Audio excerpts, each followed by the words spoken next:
Hello दोस्तों, नमस्कार। हमारे ज्ञान ज्ञान हिस्ट्री चैनल में आपका स्वागत है। जिन्होंने अभी तक हमारा चैनल सब्सक्राइब नहीं किया है, कृपया सब्सक्राइब कर लें और लाइक एंड शेयर करना ना भूलें। आज का हमारा टॉपिक है जनरल हिंदी का कौन सा वाच्य और काल। हम जानेंगे कि हिंदी में वाच्य कितने होते हैं और काल कितने होते हैं और इनके बारे में डिटेल से अध्ययन करेंगे। तो हम अपनी क्लास को आज के मोटिवेशन कोड के साथ शुरू करेंगे। हमारा आज का मोटिवेशन कोड है कि तब तक अपने काम पर काम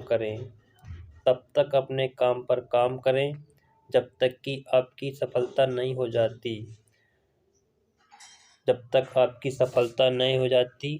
ठीक है दोस्तों, इसी मोटिवेशन कोड के साथ हम आज की अपनी क्लास शुरू करेंगे। उससे पहले हम लोग जानेंगे कि वाच्य किसे कहते हैं और ये होता क्या है। तो दोस्तों, क्रिया का रूपांतरण को हम वाच्य कहते हैं, जिससे हमको ये पता चलता है कि जो वाक्य होता है में कर्ता या कर्म या भाव में से किसकी प्रधानता होगी, ये इसके बारे में हम जानकारी करेंगे। इससे पता चलता है। तो दोस्तों, आप जानते हो कि हिंदी में वाच्य कितने प्रकार के होते हैं? 3 प्रकार के। कितने? 3 प्रकार के। अगर हमारे एग्जाम में आपसे पूछता है कि हिंदी में वाच्य कितने प्रकार के होते हैं, तो आपको मारना है वहाँ पर 3 प्रकार के। पहला आपका कौन सा है? कर्तवाच्य। बेटा कर्तवाच्य क्या होता है? जिसमें कर्ता की प्रधानता होती है। ठीक है, और इसको हम लोग क्या बोलते हैं? कर्तवाच्य को एक्टिव वॉइस भी कहते हैं। क्या कहते हैं? एक्टिव वॉइस भी कहते हैं। जैसे राम ने दूध पिया, तो किसने दूध पिया? राम ने। राम यहाँ पर करता है, तो करता क्या? करता की प्रधानता यहाँ पर हो रही है, इसलिए कहा है। सीता गाती है, यानी सीमा गाती है, तो बेटा क्या है? सीमा की प्रधानता हो रही है कि सीमा का यहाँ पर कर्तवाच्य है। यानी लिखा मैं स्कूल गया। कौन स्कूल गया? मैं गया ना, तो कहा यहाँ पर हो जाएगा आपका नहीं मैं, यानी कि कर्तवाच्य की प्रधानता होगी, इसलिए यहाँ पर बेटा क्या हो जाएगा? कर्तवाच्य हो जाएगा नहीं। नेक्स्ट हम लोग चलते हैं कि कर्मवाच्य किसे कहते हैं। बेटा कर्मवाच्य में क्या होता है कि जहाँ पर क्या हो, कर्म की प्रधानता हो, वहाँ पर क्या होता है? कर्मवाच्य होता है। इसे हम लोग पैसिव वॉइस भी कहते हैं। ठीक है, तो हम जानेंगे कि जैसे लिखा हुआ एग्जाम्पल के थ्रू कि लेख लिखा गया, अर्थात लेख लिखा गया ना, तो इसमें देखो लेख लिखना बेटा क्या है? क्रिया हो गई। लिखा गया, लिखना क्या होता है? आपका कर्म हो गया। तो अब जहाँ पर कर्म की प्रधानता हो रही है ना, तो वहाँ पर क्या हो जाएगा? आपका कर्मवाच्य हो जाएगा। जैसे आपका दिया हुआ है गीत गाया गया, तो यहाँ पर जो गीत है ना बेटा क्या हो जाएगा? कर्म इसलिए क्या हो गया? कहा जा रहा है गीत गाया जा रहा है ना, इसलिए क्या कर्म की प्रधानता हो रही है, इसलिए का आपका पुस्तक पढ़ी गई, यानी पुस्तक बेटा यहाँ पर क्या कर्म है, तो जब यहाँ पर कहा कर्म की प्रधानता हो रही है, यहाँ पर क्या हो जाएगा? कर्मवाच्य हो जाएगा नहीं। नेक्स्ट हम लोग चलते हैं भाववाच्य। बेटा भाववाच्य क्या होता है? जिसमें भाव की का प्रधानता हो, उसे हम क्या कहते हैं? भाववाच्य कहते हैं। इसे हम लोग बोलेंगे इम्प्रेशनल वॉइस बोलेंगे। ठीक है, तो जहाँ वाक्य में भाववाच्य की प्रधानता होती है वहाँ भाववाच्य होता है। अर्थात देखते हम लोग कि मुझसे चला नहीं जाता, राधा से हंसा नहीं जाता, ये सब क्या होते हैं?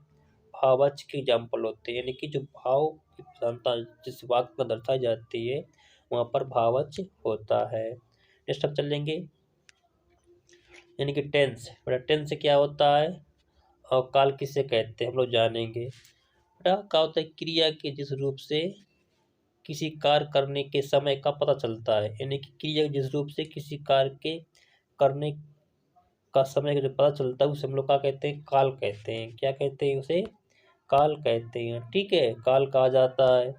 नेक्स्ट आपका आज इसलिए कहा हुआ कि काल के कितने भेद होते हैं बेटा, तो आप जानते हो कि काल के कितने? हिंदी में 3 भेद होते हैं। कौन कौन से? वर्तमान काल, भूतकाल, भविष्य काल। ठीक है, तो हम लोग अभी तीनों के बारे में क्या करेंगे? डिटेल से जानेंगे कि वर्तमान काल क्या होता है, भूतकाल क्या होता है, भविष्य काल क्या होता है। तो हम जानने से पहले कि वर्तमान काल क्या होता है, इसमें बोलते हैं हम लोग प्रेजेंट टेंस कहा जाता है इसको। नहीं पर देखते हैं कि जो वर्तमान काल होता है ना, इसमें कितने 4 पार्ट होते हैं। कौन कौन से? सामान्य वर्तमान काल, तत्कालिक वर्तमान काल, संदिग्ध वर्तमान काल, संभाव्य वर्तमान काल। सामान्य वर्तमान काल क्या होता है कि जहाँ पर क्या हो, समान रूप से क्या हो, कोई बात कही जाए नहीं, उन्हें वर्तमान काल। जैसे राम पत्र लिखता है तो बेटा यहाँ क्या हो जाएगा आपका, समान वर्तमान काल हो जाएगा। जैसे आप पहले तत्कालिक वर्तमान काल, यानी कि वर्तमान काल में जो अभी भी क्रिया संपन्न हुई हो, तो वहाँ पर क्या होता है कि तत्कालिक वर्तमान काल होता है। जैसे राम पढ़ रहा है, यानी कि राम अभी का पढ़ रहा है ना, अभी क्रिया चल रही है, तत्कालिक हो रही है, तो क्या हो जाएगा, तत्कालिक वर्तमान काल हो जाएगा। फिर आपका लिखा संदिग्ध वर्तमान काल, बट इसे क्या होता है कि मतलब कि वर्तमान काल में ऐसे कुछ हो कि संदिग्ध, मतलब कि कोई भी क्रिया में संदिग्धता बताई जाए, यानी कि वहाँ पर जैसे आपका लिखा है कि वह पढ़ता होगा, यानी कि संभावना व्यक्त की जा रही है ना कि संदिग्ध हो सकता है कि वो पढ़ता होगा, तो वहाँ पर क्या है, ये पढ़ता भी नहीं होगा, तो वह संदिग्ध वर्तमान काल वहाँ पर होगा। इसलिए का आपका नहीं संभाव्य वर्तमान काल, यानी कि जिस मतलब कि वर्तमान काल में जहाँ पर क्रिया की संभावना व्यक्त की जाती है, वहाँ पर संभाव्य वर्तमान काल होते से वह पढ़ता हो, यानी कि वह पढ़ता हो या शायद वह पढ़ता हो, ठीक है, तो वहाँ पर क्या होगा आपका संभाव्य वर्तमान काल हो जाएगा। नेक्स्ट हम लोग चलेंगे, जानेंगे कि भूतकाल। बेटा भूतकाल क्या होता है, जिसे हम लोग पास्ट टेंस कहते हैं, बट इसके कितने होते हैं हिंदी में, 6 प्रकार का होता है। यानी भूतकाल कितना होता है, 6 प्रकार का हिंदी में होता है, ठीक है। अगर आपसे पूछे कि हिंदी में भूतकाल कितना होता है तो क्या बताएंगे, 6 प्रकार का भूतकाल हिंदी में होता है, ठीक है।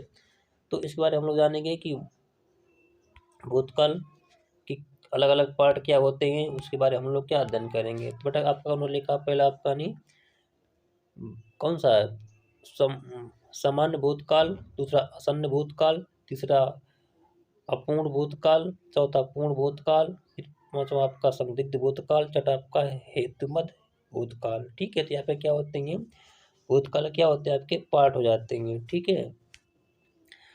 तो हम जानेंगे कि सामान्य भूतकाल क्या होता है, यानी कि जहाँ पर भूतकाल में समान रूप से कोई बात की जाए, यानी कि वहाँ पर की जगह बोध होता है, वहाँ पर सामान्य भूतकाल। जैसे बच्चा गया, ठीक है, तो कहा यहाँ पर कुछ सम्मान भूतकाल की का क्रिया झलक रही है। लिखा असन भूतकाल का बेटा होता है कि भूतकाल में जब कोई का तो कार का हो, हुआ हो, तो वहाँ पर संत भूतकाल। जैसे लिखा राम पढ़ा है, यानी कि राम पढ़ा है भूतकाल में, ठीक, पढ़ चुका भी, पढ़ा हुआ, ठीक।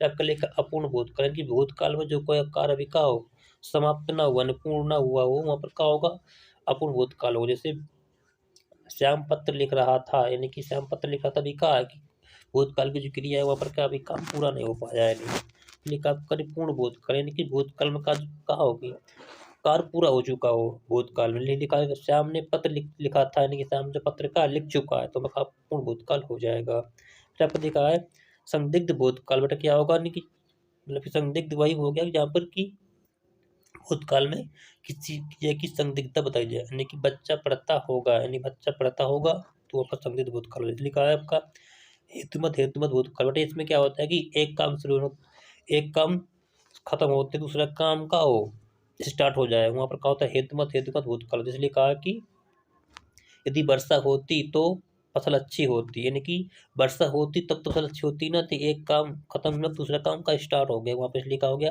हेतुमत भूतकाल हो गया है, ठीक है।